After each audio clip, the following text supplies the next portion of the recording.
With your Pain Relief 101. And for today, we're just going to go through foam rolling 101. So a lot of people foam roll, probably familiar with foam rolling by now, but one of the big things is what we use and how we do it.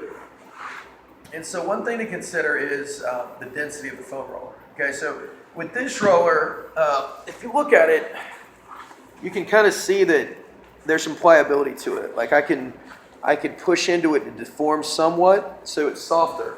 Whereas this hard roller here, it's actually filled with PVC pipes. So it literally is, the one like rolling in a rock.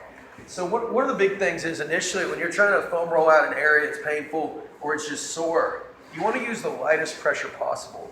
So let's say I'm rolling out the area around, let's see, my IT band, and it's not really my IT band, it's the lateral quad, but I'm getting into that area and I'm just rolling up and down. And I'm just letting the roller sink in as much as I possibly can. What would happen if I use this roller, and maybe I'd never done it before, is that I get stuff, it gets really, really tense. Okay, my muscles are gonna tense up. And so we're actually doing the opposite of what we want with our foam rolling drill. Okay, and so that's kind of point one. Point two is that as I'm rolling, you notice that I'm moving slowly here.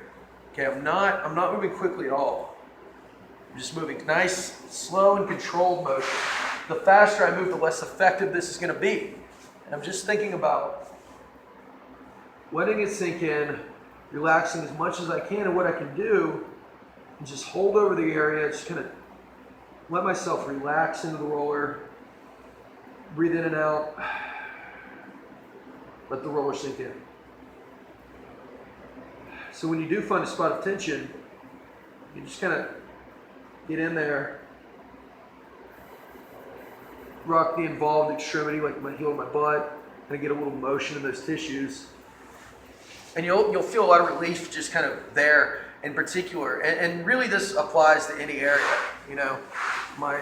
from my armpit or my lat is another area that we want to roll. Same thing applies. I find a spot that hurts there, just kind of move my arm around, or I can just rotate back and forth. The key is that I find the right pressure. If I'm not getting much from this, then I can move to something heavier. But choose the right pressure, move at a slow pace, and you're going to get the most out of whatever foam rolling that you're doing.